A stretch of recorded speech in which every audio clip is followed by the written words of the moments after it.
जय हिंद प्यारे साथियों, नमस्कार। आप सभी का द एग्जाम हॉल में स्वागत है। साथियों, इस बार आपकी वर्दी पक्की होने वाली है। क्लास को आप बिल्कुल भी मिस मत कीजिएगा। ज्वाइन इंडियन आर्मी की ऑफिशियल वेबसाइट पर अग्निवीर की तैयारी करने वाले छात्रों के लिए जो सैंपल पेपर लॉन्च किए गए थे, उनमें से दोस्तों हमने सैंपल पेपर 1 से लेकर सैंपल पेपर 21 तक की क्लास को कंप्लीट कर लिया है। आज हम सैंपल पेपर 22 सोल्व करेंगे। जिन भी साथियों ने किसी कारणवश इन सैंपल पेपर को कंप्लीट नहीं किया है, वो जल्दी से हमारी प्लेलिस्ट पर जाकर इनके कंप्लीट कर ले दोस्तों। ये सैंपल पेपर आपके लिए किसी वरदान से कम नहीं होंगे। जून 2026 में जो एग्जाम होने वाली है, वहां पर 100% क्वेश्चन यहाँ से आएंगे, ऐसा अग्निवीर की एग्जाम लेने वाले सबसे बड़े अधिकारी अनूप सिंघल साहब कहते हैं। साथियों, बिना देरी किए क्लास की शुरुआत करते हैं। उसके पहले आपसे एक गुजारिश साथियों, क्लास को लाइक तो आप कर ही दोगे, इस क्लास को अपने ज्यादा से ज्यादा दोस्तों के साथ शेयर करें ताकि वो भी इसका लाभ ले पाए। चलिए क्लास की शुरुआत करते हैं। आज का हमारा पहला क्वेश्चन है दोस्तों, द स्टेच्यू ऑफ इक्वेलिटी, जिसका अनावरण अक्टूबर 2023 में अमेरिका के मैरीलैंड में किया गया था, किसका अवतार है। साथियों, इसके पहले मैं आपको बता दूं कि सबसे पहला हमारा जीके का सेक्शन रहता है, फिर साइंस का आता है, फिर मैथ्स का और फिर रीजनिंग का। इसी तरह से हम डेली एक प्रैक्टिस सेट आपको कंप्लीट करवाते हैं। चलिए क्वेश्चन करते हैं। द स्टेच्यू ऑफ इक्वेलिटी, जिसका अनावरण अक्टूबर 2023 में अमेरिका के मैरीलैंड में किया गया था, कहाँ किया गया था दोस्तों? अमेरिका के मैरीलैंड में। वो किसका अवतार है दोस्तों? इसका उत्तर रहने वाला डॉक्टर भीमराव अंबेडकर। डॉक्टर भीमराव अंबेडकर जी की 19 फीट ऊंची प्रतिमा दोस्तों, 19 फीट ऊंची प्रतिमा अमेरिका के मैरीलैंड में स्थापित की गई थी। ये भारत के बाहर दोस्तों डॉक्टर भीमराव अंबेडकर की सबसे बड़ी प्रतिमा मानी जाती है, यानी कि विश्व की सबसे बड़ी प्रतिमा डॉक्टर भीमराव अंबेडकर की भारत के बाहर ये वाली प्रतिमा मानी जाती है। नेक्स्ट क्वेश्चन हमारा क्वेश्चन नंबर सेकेंड। 2023 में मिजोरम विधानसभा क्षेत्रों में आम चुनाव में किस पार्टी ने सबसे अधिक सीटें जीती थी? दोस्तों, इसका उत्तर रहने वाला जोरम पीपुल्स मूवमेंट। ये एक नई उभरती हुई पार्टी थी, है ना। आगे बढ़ते हुए क्वेश्चन नंबर थर्ड देखिए। बहुत ही फास्ट तरीके से दोस्तों आपको क्वेश्चन करवाएंगे, क्वेश्चन बिल्कुल भी नहीं छुड़वाएंगे। जो क्वेश्चन इंपॉर्टेंट है उसको मैं बताता चलूंगा कि ये कितना इंपॉर्टेंट है, उसको मैं आपको टिक भी करवाता जाऊंगा। नवंबर 2023 में प्रधानमंत्री जनजाति आदिवासी न्याय महाअभियान पीएम जन मन किस मंत्रालय द्वारा शुरू किया गया था? दोस्तों, मंत्रालय के द्वारा जो योजना शुरू की जाती है, वो योजनाएं अक्सर एग्जाम में पूछी जाती है ना। विभिन्न मंत्रालयों की योजनाएं अक्सर एग्जाम में पूछी जाती है, खासकर डिफेंस के एग्जाम में। पीएम जनमन योजना किस मंत्रालय के द्वारा शुरू की गई थी? इसका उत्तर आएगा जनजाति कार्य मंत्रालय। किसके द्वारा शुरू की गई थी दोस्तों? जनजाति कार्य मंत्रालय। क्वेश्चन नंबर 4 देखिए। यहां बोला गया है, निम्नलिखित में से किस लेखक ने अभी तक बुकर पुरस्कार नहीं जीता है? दोस्तों, कौन सा लेखक है जिसने अभी तक बुकर पुरस्कार नहीं जीता है? तो इसका उत्तर रहने वाला चेतन भगत। दोस्तों, चेतन भगत जो है, उन्होंने अभी तक बुकर पुरस्कार नहीं जीता है। वीएस नायपाल भी एक प्रसिद्ध लेखक है दोस्तों, इन्होंने बहुत सारी पुस्तकें लिखी है। जैसे कि इनकी एक पुस्तक थे, ए हाउस ऑफ मिस्टर विश्वास। ए हाउस ऑफ मिस्टर विश्वास किसकी पुस्तक है दोस्तों? वीएस नायपॉल की। चेतन भगत आपने देखा होगा, इनकी एक पुस्तक दोस्तों अमित खुराना साहब ने इसकी एक मूवी बनाई है। चेतन भगत ने जो पुस्तक लिखी है उसकी एक मूवी बनाई थी, किसने? अनुपम खुराना ने। नेक्स्ट है हमारा अरुंधति रॉय। अरुंधति रॉय दोस्तों, इन्होंने भी एक पुस्तक लिखी है। इनकी पुस्तक का नाम है the God of small thing. ये पुस्तकें अक्सर एग्जाम में आती है दोस्तों। The God of small thing किसकी है? अरुंधति रॉय की। किरण देसाई की भी एक पुस्तक है, the inheritance loss. The inheritance loss, यानी कि हानि की विरासत दोस्तों। ये किसकी लिखी हुई है? किरण देसाई की। ये तीनों पुस्तक आप याद कर लीजिएगा, अक्सर एग्जाम में ये क्वेश्चन भी आपके बनते हैं। आगे बढ़ते हैं तो क्वेश्चन नंबर 5 देखिए। निम्नलिखित में से किस त्योहार को उत्तरायण के नाम से भी जाना जाता है? दोस्तों, उत्तरायण के नाम से किस त्योहार को जाना जाता है? दिवाली, मकर संक्रांति, होली या बैसाखी? दोस्तों, उत्तरायण के नाम से जाना था मकर संक्रांति को। इस दिन जो सूर्य है वो धनु राशि से मकर राशि में प्रवेश करता है। नेक्स्ट क्वेश्चन हमारा क्वेश्चन नंबर 6। यहाँ देखिए, गुरु गोविंद सिंह ने निम्नलिखित में से किस त्योहार के अवसर पर खालसा पंथ की स्थापना की थी? दोस्तों, गुरु गोविंद सिंह ने जो खालसा पंथ की स्थापना किस त्योहार के अवसर पर की थी? तो इसका उत्तर आएगा बैसाखी। बैसाखी के दिन दोस्तों गुरु गोविंद सिंह ने खालसा पंथ की स्थापना की थी। कभी कभी एग्जाम में पूछा जाता है कि गुरु गोविंद सिंह जो है वो सिखों के कौन से नंबर के गुरु थे। दोस्तों ये 10वें नंबर के गुरु थे और यही सिखों के अंतिम गुरु भी माने जाते हैं। गुरु तेग बहादुर जो कि सिखों के 9वें नंबर के गुरु थे, उनके बाद गुरु गोविंद सिंह सिखों के 10वें नंबर के गुरु बने और इन्होंने गुरु प्रथा को दोस्तों समाप्त किया। उसके बाद यहाँ पर कोई भी गुरु नहीं बना है। आगे आएगा क्वेश्चन नंबर 7। हिमालय की सबसे दक्षिणी श्रृंखला को किस नाम से जाना जाता है? दोस्तों हिमालय की जो सबसे दक्षिणी श्रृंखला है, हिमालय पर्वत है, ये हमारा भारत है और भारत का जो है हिमालय पर्वत है, इसकी सबसे दक्षिणी श्रृंखला दोस्तों, इसे किस नाम से जाना था? मैप पे ध्यान मत दीजिएगा, केवल रफ बनाया मैंने ताकि आपको थोड़ा सा समझा पाऊं। तो हिमालय की जो सबसे दक्षिणी श्रृंखला है दोस्तों, इसको हम शिवालिक बोलते हैं। क्या बोलते हैं? शिवालिक बोलते हैं। सह्याद्री का नाम तो आपने सुने होगा दोस्तों। सह्याद्री को हम क्या बोलते हैं? वेस्टर्न घाट। क्या बोलते हैं? वेस्टर्न घाट। ये कहां पर दोस्तों? वेस्टर्न घाट महाराष्ट्र और कर्नाटक राज्यों में वेस्टर्न घाट फैला हुआ है। हिमाद्री दोस्तों, ये हिमालय के सबसे ऊपरी भाग को हम हिमालय बोलते हैं या हिमाद्री बोलते हैं। माउंट एवरेस्ट जैसे पर्वत हिमाद्री में ही है ना। आगे बढ़ते दोस्तों, क्वेश्चन नंबर 8 देखिए। निम्नलिखित में से कौन सी नदी पंजाब में, पंजाब में कौन सी नदी बहती है? नर्मदा, ताप्ती, तुंगभद्रा या सतलुज? आपको बता दूं दोस्तों, नर्मदा और ताप्ती ये तो मध्य प्रदेश महाराष्ट्र और इनकी नदियां हैं। नर्मदा आपकी कौन सी है? मध्य प्रदेश की नदी है। नर्मदा कहाँ की नदी दोस्तों? मध्य प्रदेश की। पंजाब की नदी कौन सी है? तो पंजाब की नदी आएगी सतलुज। कौन सी आएगी दोस्तों? सतलुज। सतलुज पंजाब की नदी है। और पंजाब, इसका नाम दोस्तों पंजाब क्यों पड़ा है? ये 5 नदियों वाला प्रदेश है। पंजाब कितने नदियों वाला प्रदेश है? पंजाब 5 नदियों वाला प्रदेश कौन सा है? पंजाब। भारत की 2011 की जनगणना के अनुसार निम्नलिखित में से किस राज्य की साक्षरता दर सबसे अधिक है? दोस्तों काफी ज्यादा आईएमपी क्वेश्चन है और काफी ज्यादा रिपीटेड क्वेश्चन है ना। 4 से 5 बार ये प्रैक्टिस सेट में रिपीट हो चुका है कि 2011 की जनगणना के अनुसार भारत का सबसे साक्षरता दर वाला राज्य कौन सा है? तो इसका उत्तर आएगा केरल।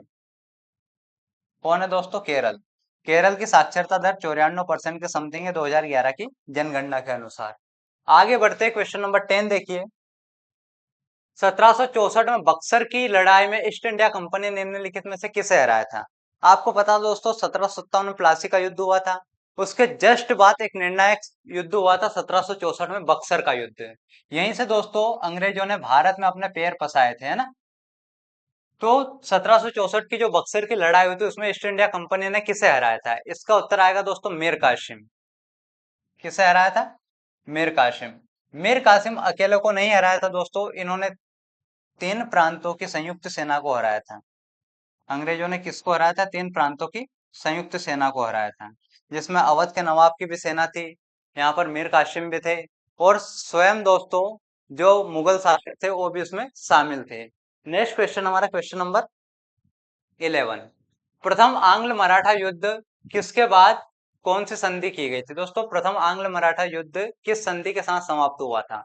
बहुत ही इंपॉर्टेंट क्वेश्चन है दोस्तों, 3 मार्क, इसको मार्क कर लीजिएगा आप। यहाँ पर आपसे पूछा है कि प्रथम आंग्ल मराठा युद्ध जो है वो कौन सी संधि पे समाप्त हुआ था, कौन सी संधि के द्वारा इसको समाप्त किया गया था? उत्तर आएगा दोस्तों सालबाई की संधि। प्रथम आंग्ल मराठा युद्ध जो है सालबाई की संधि के साथ समाप्त हुआ था। इसको 3 स्टार अभी से मार्क कर लो दोस्तों, है ना, काफी बार एग्जाम में पूछा जाता है। क्वेश्चन नंबर 12 देखिए। निम्नलिखित में से किसने आईसीसी क्रिकेट विश्व कप 2023 जीता था? बच्चे बच्चे को इसका उत्तर पता होगा। आईसीसी क्रिकेट विश्व कप 2023 किसने जीता है?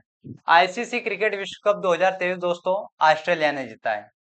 किसको हरा कर जीता है? तो भारत को हरा कर जीता है ना। थोड़ी सी हमारे लिए गर्व की बात ये नहीं रहेगी क्योंकि ऑस्ट्रेलिया ने भारत को हराकर आईसीसी क्रिकेट विश्व कप 2023 जीता है। नेक्स्ट क्वेश्चन हमारा क्वेश्चन नंबर 13। 31 मार्च 2024 तक की स्थिति के अनुसार भारतीय संविधान में कितने मौलिक कर्तव्य? रिपीटेड क्वेश्चन है दोस्तों, आईएमपी भी और रिपीटेड भी है ना। मैं आपको पहले ही बता देता हूँ कि कौन कौन से क्वेश्चन रिपीटेड हो रहे हैं, क्योंकि हम पिछले प्रैक्टिस सेट में कर रहे हैं वही क्वेश्चन यहाँ पर बहुत सारे रिपीट हो रहे हैं। मैं क्वेश्चन को एक भी क्वेश्चन हाइड नहीं कर रहा हूँ, सेम एज वेल एज आपके लिए वही क्वेश्चन ला रहा हूँ जो कि प्रैक्टिस सेट में दिए गए। 31 मार्च 2024 तक की स्थिति के अनुसार भारतीय संविधान में कितने मौलिक कर्तव्य दोस्तों? मौलिक कर्तव्यों की बात करें तो ये कितने? 11 हैं। पहले 10 थे, जो दोस्तों 86वां अमेंडमेंट हुआ उसमें ये बढ़कर 11 हो गए। भारत के संविधान का कौन सा अनुच्छेद अस्पृश्यता के उन्मूलन का वर्णन करता? दोस्तों अस्पृश्यता का उन्मूलन किस अनुच्छेद में है? अनुच्छेद 15 की बात कर ले दोस्तों। अनुच्छेद 15 किससे संबंधित है? ये दोस्तों जाति, धर्म, लिंग, वंश इत्यादि के आधार पर भेदभाव को मनाही करता है ना दोस्तों।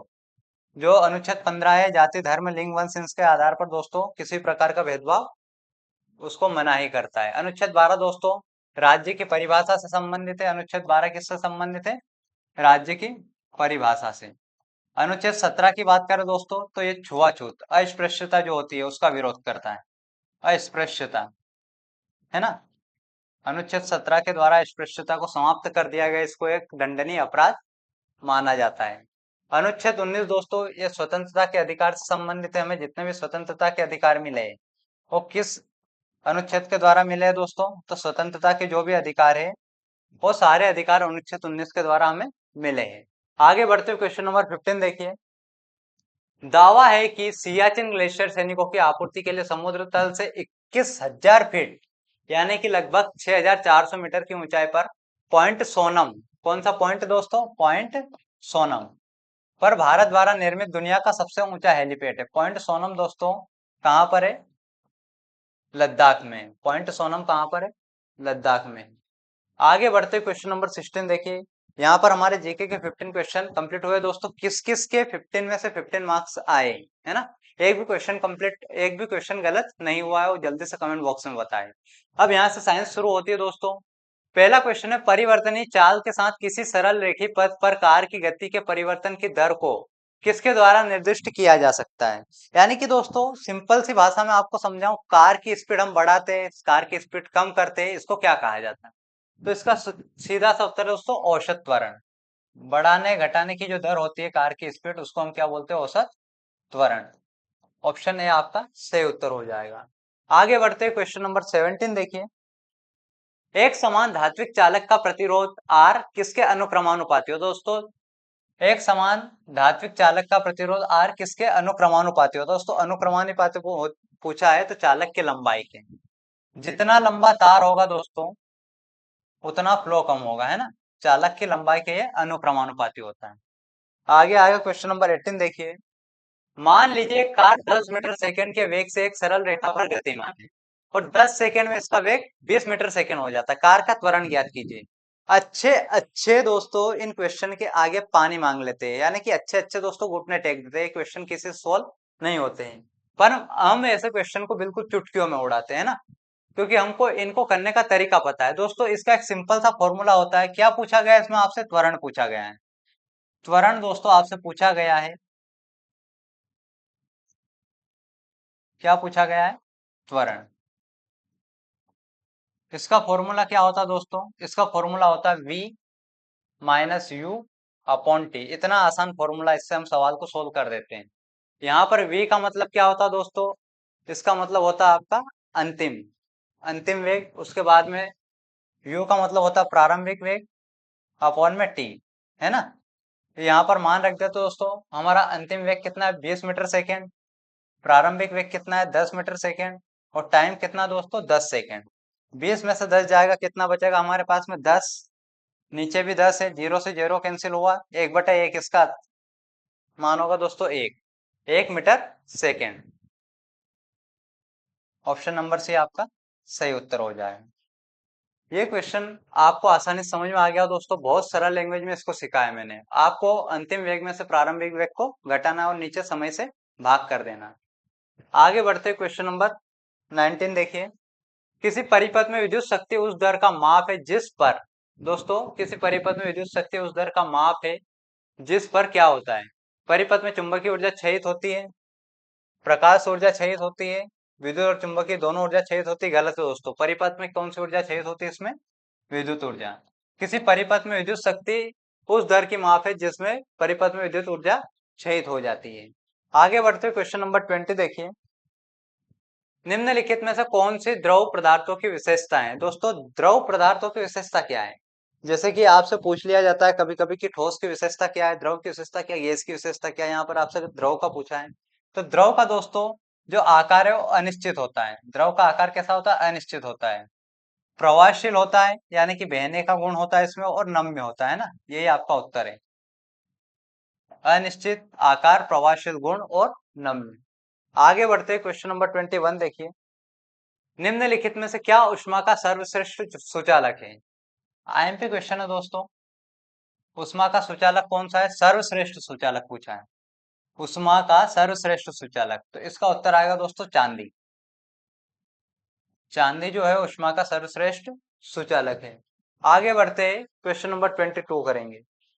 निम्नलिखित में से कौन सा युग्म कार्बन का अपर रूप है? कार्बन का अपर रूप दोस्तों क्लास 6 से आप पढ़ते आ रहे होंगे। अगर आपने एनसीईआरटी पढ़ा है तो कार्बन एवं उसके अपर रूप 6 क्लास के सिलेबस में भी, 7th में भी है, 9th में भी और 10th में भी है ना। पूरा जो पेपर बना अग्निवीर का, और 9th 10th 11 सॉरी 6 से लेकर 10th तक की जो एनसीईआरटी बुक है, उनके आधार पर ही यहाँ पर वो पैटर्न फॉलो किया गया, वहीं से क्वेश्चन उठा गए और सीधे यहाँ पर अग्निवीर के एग्जाम में पूछ लिए गए। कौन सा युग्म कार्बन का अपर रूप है दोस्तों? तो कार्बन के अपर रूप दो है, हीरा और ग्रेफाइट। हीरा बहुत कठोर होता है दोस्तों, ग्रेफाइट आपकी पेंसिल के नीड में जो काला काला पदार्थ होता है उसको हम ग्रेफाइट ही कहते हैं। आगे आइए क्वेश्चन नंबर 23 कीजिए। निम्नलिखित में से किस कारण से ठोस में विसरण दर द्रव की विसरण दर से कम होती है? दोस्तों ठोस की विसरण दर द्रव की विसरण दर से किस कारण से कम होती है? ठोस अवस्था में कण द्रव अवस्था की तुलना में कौन स्वतंत्र रूप से संचालन करते हैं? ये दोस्तों सही है। जो ठोस में है, ठोस अवस्था में जो कण होते हैं वो दोस्तों मजबूती से आपस में बंधे होते हैं, किंतु द्रव में ये थोड़े दूर दूर होते हैं। यही इसका कारण है कि ठोस में जो विसरण की दर है वो द्रव की विसरण की दर से कम होती है, और गैसों में दोस्तों और भी कम हो जाती है, क्योंकि गैसों के कण बिल्कुल स्वतंत्र हो जाते हैं ना। आगे बढ़ते क्वेश्चन नंबर 24 करेंगे। इससे पहले दोस्तों आपको याद दिला दूं कि इस क्लास को ज्यादा से ज्यादा शेयर करें, ताकि आपके साथी लोग जो आपके साथ दोस्तों खेलते कूदते है ना, वो भी आपके साथ अग्निवीर में सिलेक्ट हो। यहाँ पर 24वें नंबर का क्वेश्चन है, निम्नलिखित में से कौन सी कोशिकाएं हमारे शरीर के अंगों के संकुचन और शिथिलन में सहायता करती है? कौन सी कोशिकाएं हमारे शरीर के अंगों के संकुचन और शिथिलन में सहायता करती है? तो इसका उत्तर आएगा दोस्तों पेशी कोशिकाएं। पेशी कोशिकाओं की मदद से ही हम चल फिर सकते हैं, भाग सकते हैं, दौड़ सकते हैं, उठ सकते हैं, बैठ सकते हैं। सारी क्रिया किससे होती है? पेशी कोशिकाओं की सहायता से। क्वेश्चन नंबर 25 देखिए। जब मानव शरीर में परिवर्तन होता है जो प्रजनन परिपक्वता की ओर ले जाते हैं, तो जीवन के इस काल को हम क्या कहते हैं? बहुत ही दोस्तों, अब इसको क्या बोले हम, गोल्डन पीरियड होता है लाइफ का। लाइफ का अगर सही से मजा लेना है तो ये वाला काल होता है आपका। इसमें होती दोस्तों आपकी 11 वर्ष से लेकर 19 वर्ष की तक आयु एडोलेसेंस की आयु में गिनी जाती है। इसको हम क्या बोलते हैं? किशोरावस्था। क्या बोलते हैं दोस्तों? किशोरावस्था। कहीं कहीं पर ये आंकड़े थोड़े से आगे पीछे भी हो जाते हैं।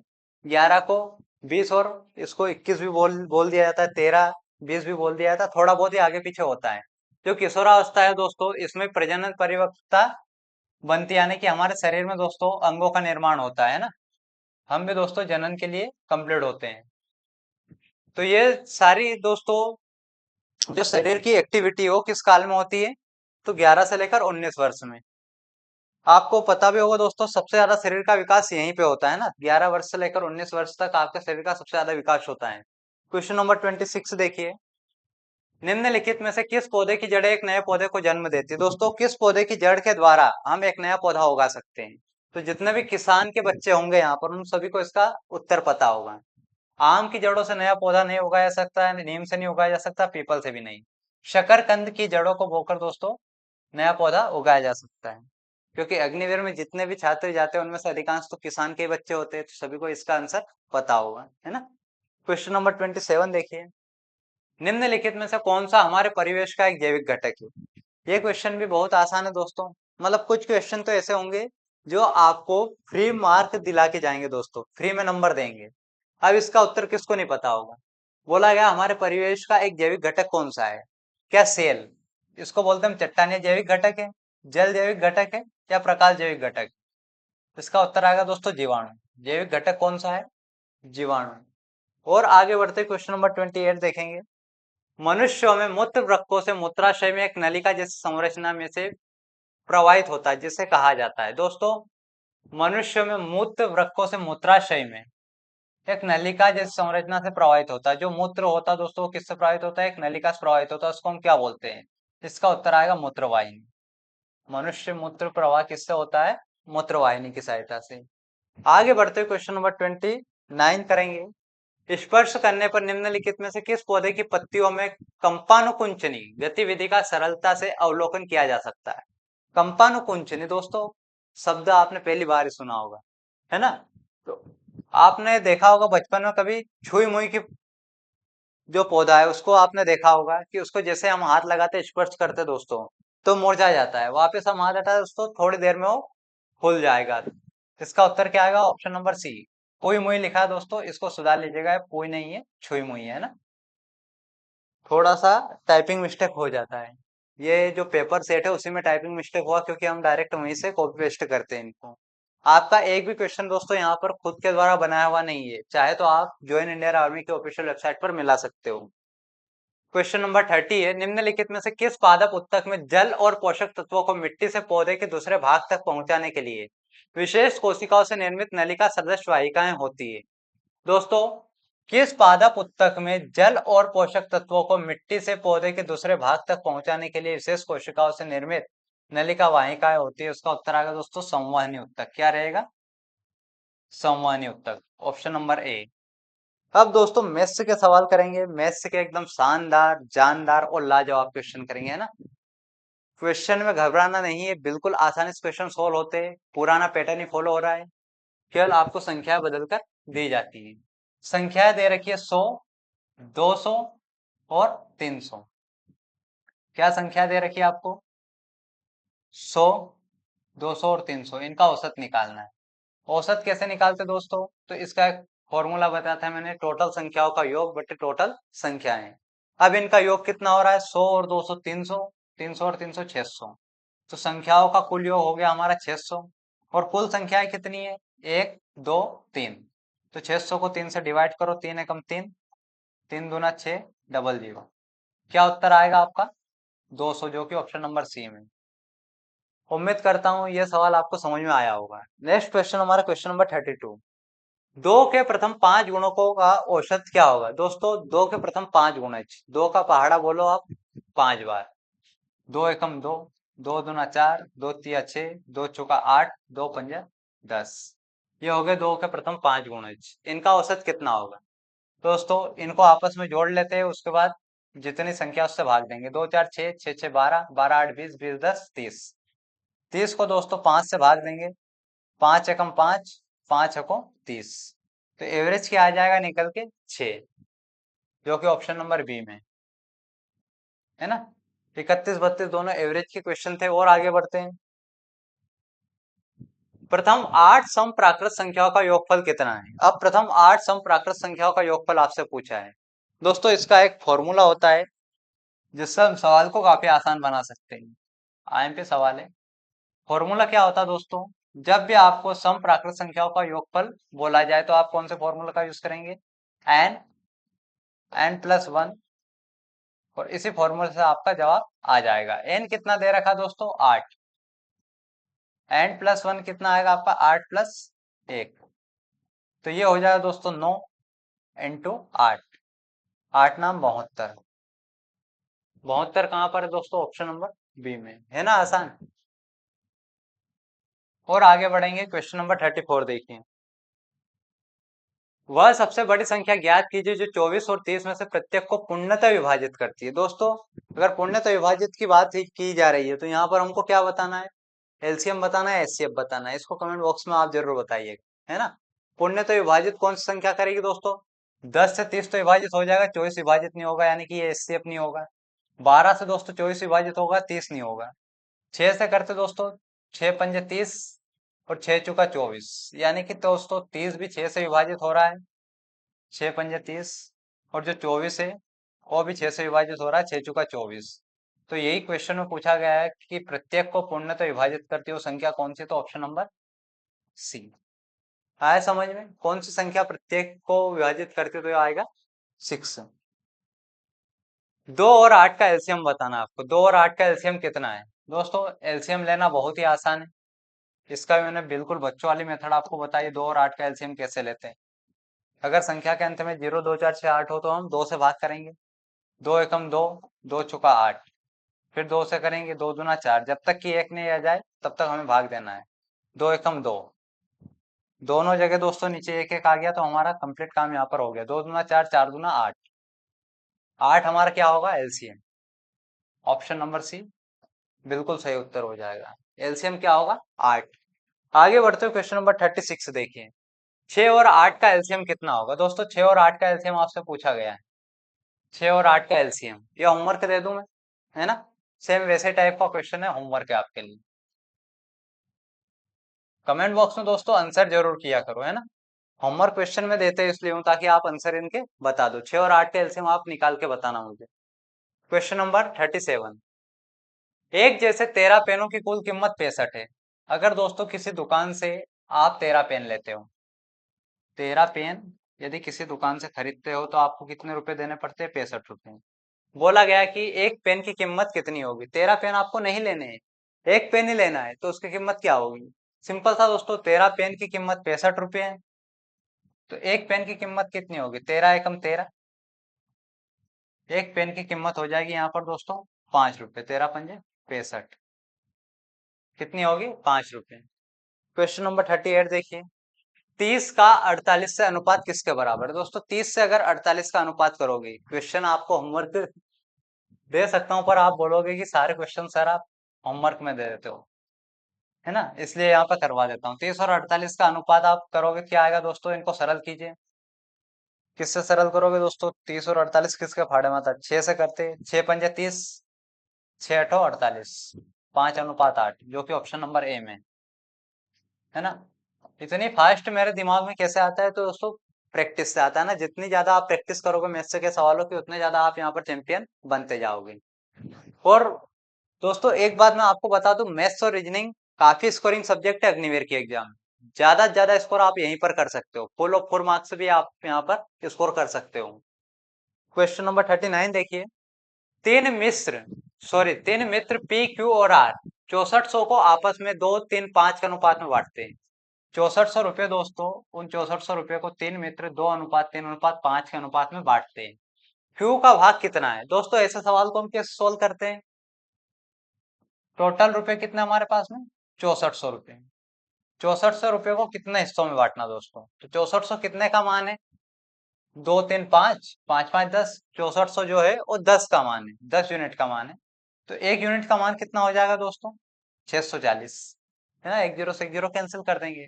अब क्यू का भाग आपको बताना है, क्यू का कितना भाग है, तो क्यू दोस्तों पी के बाद में यानी कि 3, 3 का मान हमको बताना है। एक का मान 640 है तो 640 इंटू 3 करेंगे, 3 का 0 मल्टीप्लाई करेंगे 0, 3 चौक 12, हासिल आया 1, 3 छंग 18 और 1 19, 1920 आपका उत्तर हो जाएगा। 1920 किस ऑप्शन में, ऑप्शन नंबर बी में। क्वेश्चन बिल्कुल जादू की तरह उड़ाएंगे दोस्तों, है ना। आपको बिल्कुल भी समस्या में यहाँ पर नहीं आने दूंगा कि सवाल कैसे सोल्व हो रहा है। अगर आपको एक बार में समझ में ना आए तो आप एक बार और रिपीट कर लीजिएगा, बस आपको क्वेश्चन आसानी से समझ में आ जाएगा। क्वेश्चन नंबर 40 करते, एक लड़का जो है वो 36 मिनट में 1.2 किलोमीटर की दूरी तय करता है। उसकी चाल आपको किलोमीटर प्रति घंटा में बतानी है। यहाँ पर पकड़ कीजिएगा दोस्तों कि चाल किस में पूछ रहा है, किलोमीटर प्रति घंटा में, मीटर सेकंड में। जिसमें पूछ रहा है उसी के हिसाब से आप यूनिट का कन्वर्जन कीजिएगा। यहाँ पर दोस्तों किलोमीटर प्रति घंटा में पूछ रहा है तो 36 मिनट को घंटा बनाना पड़ेगा। इसको घंटा बनाने के लिए क्या करेंगे, 36/60 लिखेंगे, है ना। छाए छाए 36, 6 दाम 60, कितना आएगा आपका 6/10। तो 6/10 को आप क्या लिख सकते हो, 0.6, 0.6 आवर यहाँ पर टाइम आ गई। और दोस्तों 0.6 आवर में 1.2 किलोमीटर की दूरी तय करता है।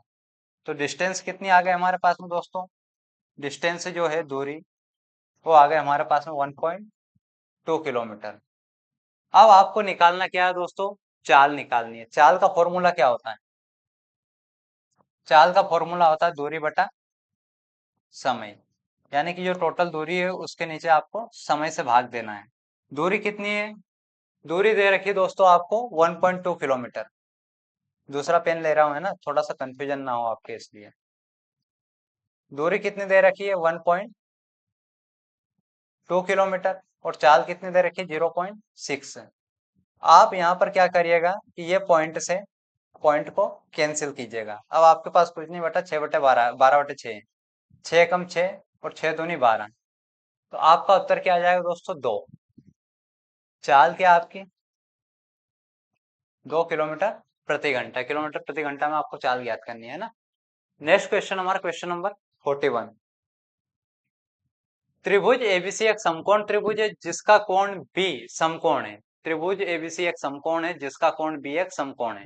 दोस्तों एक त्रिभुज है, समकोण त्रिभुज है, ये कोण बी क्या है 90 डिग्री का है, समकोण है ना। ये ए हो गया, ये बी हो गया, ये सी हो गया। आगे बोला गया है कि ए बी बराबर 6 सेंटीमीटर, जो ए बी है वो कितना है 6 सेंटीमीटर है। बी सी बराबर 8 सेंटीमीटर। सी है आपको या ए सी आपको बताना दोस्तों, ए सी कितना होगा। तो ए सी यहाँ पर कितना होगा वो आपको बताना है, एक्स मान लेते हैं इसको।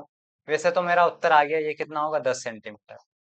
ये कैसे आएगा दोस्तों, जो आपकी ट्रिपलेट्स होती है पाइथागोरस थ्योरम की उनके द्वारा, है ना। 6 8 10 की एक ट्रिपलेट होती है, यानी कि 3 4 5 की ट्रिपलेट होती है, उसका डबल करेंगे 6 8 10 होगा। और तीनों को दो जोड़ेंगे दोस्तों, परिमाप आ जाएगा 6 8 16 और 16 और 10, 6 8 और 10, 6 8 16 16 और 10, सॉरी 6 और 8 16 नहीं होगा, 6 और 8 कितना होगा आपका 14, 14 और 10 24, ये उत्तर आ जाएगा, है ना। कैसे किया दोस्तों, इसको पाइथागोरस थ्योरम से भी आप कर सकते हो। 6 का स्क्वायर प्लस 8 का स्क्वायर प्लस में x का स्क्वायर, 6 6 36 हुआ, 8 8 64 हुआ, है ना, बराबर x का स्क्वायर। दोस्तों 36 और 64 100 होता है आपका, इससे ये कटा, तो x का मान कितना आ जाएगा हमारा, x का मान हो जाएगा 10। कितना आ जाएगा दोस्तों 10 हो जाएगा। यहाँ पर एक्स स्क्वायर का मान, एक्स स्क्वायर का मान 100 दे रखा है, तो x का मान कितना हो जाएगा दोस्तों 10, है ना। अब परिमाप निकालना है, तो परिमाप क्या है दोस्तों, त्रिभुज का परिमाप मैंने आपको बताया था, वो होता है लंबाई धन चौड़ाई धन ऊंचाई, LBH। इन तीनों को आपस में जोड़ लो, त्रिभुज का परिमाप आ जाता है ना। अब आगे बढ़ते हैं क्वेश्चन नंबर 42 पर। किसी संख्या में उसका एक चौथाई जोड़ने पर योगफल 85 प्राप्त होता, प्रारंभिक संख्या का 2 गुने का मान आपको ज्ञात करना है। कौन सी एक संख्या दोस्तों, संख्या मान लेते हैं एक्स है, एक्स में उसका एक चौथाई यानी कि 100/4 जोड़ते हैं अगर हम, तो कितना हो जाएगा 85 हो जाएगा। प्रारंभिक संख्या आपको बतानी, यहाँ पर आपको क्या करना दोस्तों, 4 का एलसीएम लेंगे 4 ही आएगा, 4 का एक्स में मल्टीप्लाई करेंगे 4x प्लस एक्स बराबर 85, बटे में क्या आएगा आपका 4, 4x और एक x कितना हो जाएगा 5x, 5x/4 बराबर 85। 85 को 5 से भाग करेंगे, 5 एकम 5, 5 एकम 5 बचेगा 3, 5 सतो 35। अब 17 का 4 में मल्टीप्लाई करो दोस्तों, तो x का मान कितना आ जाएगा, x का मान आ जाएगा 17 चुके 68। अब 68 का क्या पूछा दोस्तों, 2 गुने का मान। 68 को अगर डबल करोगे तो क्या आएगा, 68 को डबल करोगे तो 8 दूना 16, हासिल आया 1, 6 दून 12 और 1 13, 136। ऑप्शन नंबर भी यहाँ पर सही उत्तर हो जाएगा। है आवाज आ रही है सभी को, हेलो, ठीक। क्वेश्चन नंबर 43 देखिए, एक त्रिभुज के सभी आंतरिक कोणों का योगफल कितना होता है। कितनी बार पूछा अगर, कितनी बार पूछा जाएगा ये वाला क्वेश्चन। त्रिभुज के जो आंतरिक कोणों का योग कितना होता है 180 डिग्री होता है। क्वेश्चन नंबर 44 देखिए, 5000 का 2%, 5000 का 2% यानी कि 2/100 कितना होता है। ये 2 जीरो से 2 जीरो कैंसिल हुई, 50 दूना 100। बहुत ही आसान सा क्वेश्चन था। 5000 का 2% आपसे पूछा था, कितना हो जाएगा 100। कुछ कुछ क्वेश्चन दोस्तों नंबर दिलाने के लिए आते हैं। चावल की कीमत 30 रुपए प्रति किलो है, चावल की कीमत कितनी 30 रुपए प्रति किलो। ये बढ़ गई और 36 रुपए प्रति किलो हो गई। जैसे कि मोदी जी ने अभी सिलेंडर का भाव बढ़ा दिया और कोई ध्यान नहीं उनका, वैसे यहाँ पर चावल की कीमत 30 रुपए किलो थी, 36 रुपए किलो हो गई, 6 रुपए पर केजी आपका यहाँ पर बढ़ गया। आगे बोला गया चावल की कीमत में प्रतिशत वृद्धि कितनी होगी। चावल की कीमत में प्रतिशत वृद्धि आपको बतानी है दोस्तों। 6 रुपए की वृद्धि हुई है 30 पर। परसेंट में बताना तो 100 से मल्टीप्लाई कर दो, ये जीरो से जीरो कैंसिल कर देंगे, 3 एकम 3, 3 दूना 6, और 2 का 10 में मल्टीप्लाई करेंगे, 2 धाम 20। कितने परसेंट की वृद्धि हुई है? 20% की, जो कि ऑप्शन नंबर ए में है। एक्सेलेंट।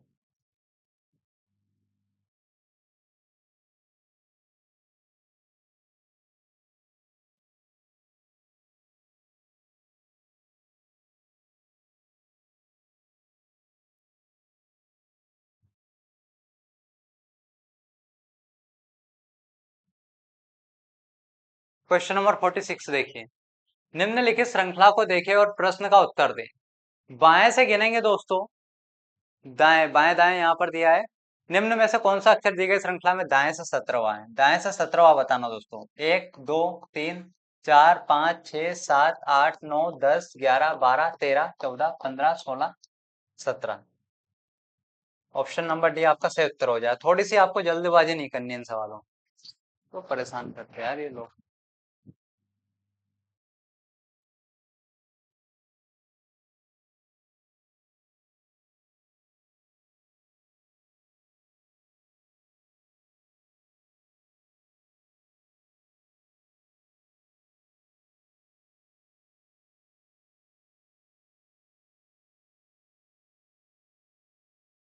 हेलो,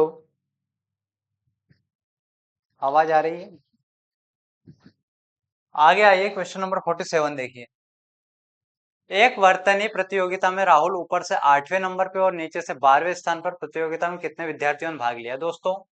ऊपर से 8वें नंबर पे, नीचे से 12वें नंबर पर है। जब आपको टॉप और बॉटम की रैंक दे रखी हो और टोटल पूछा, तो क्या करना है? इसका एक फॉर्मूला मैंने आपको बताया है ना, होमवर्क क्वेश्चन दूंगा ये आपको।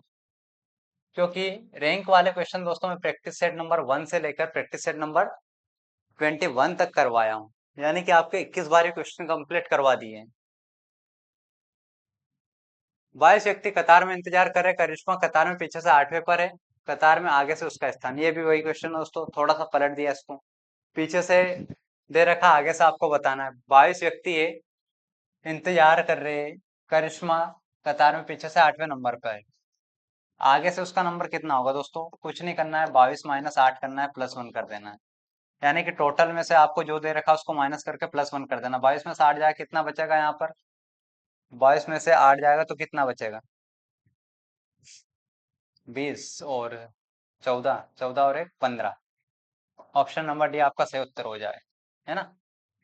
आगे बढ़ते क्वेश्चन नंबर 49। क्या दोस्तों, बस की प्रतीक्षा कर रहे 52 व्यक्तियों की पंक्ति में निधि आगे से 23वें नंबर पे, पीछे से उसका स्थान क्या है? सेम यही वाला क्वेश्चन है ना। यहाँ पर आगे से उसका स्थान पूछ लिया था, यहाँ पर पीछे से स्थान पूछ लिया है, वही फॉर्मूला आपको लगाना है। आगे बढ़ते क्वेश्चन नंबर 50 करेंगे। किसी निश्चित कोड भाषा में फ्रेश ग्रीन ग्रास को NESAHE के रूप में लिखा जाता है। Fresh green grass, fresh green grass को क्या लिखा जाता है? NESAHE।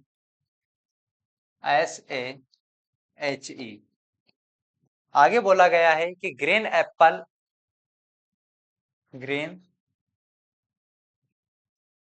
एप्पल ऑर्चर्ड, इसको क्या लिखा गया है? EPDHNE, EPDHNE। अब बोला गया है कि ग्रीन को क्या लिखा जाएगा दोस्तों? ग्रीन ऊपर नीचे दोनों सेंटेंस में, कौन सा कोड दोनों सेंटेंस में वो हमको फाइंड करना है। यहाँ पर देखिए आप, ग्रीन यहाँ पर भी दिया है, ग्रीन यहाँ पर भी दिया है।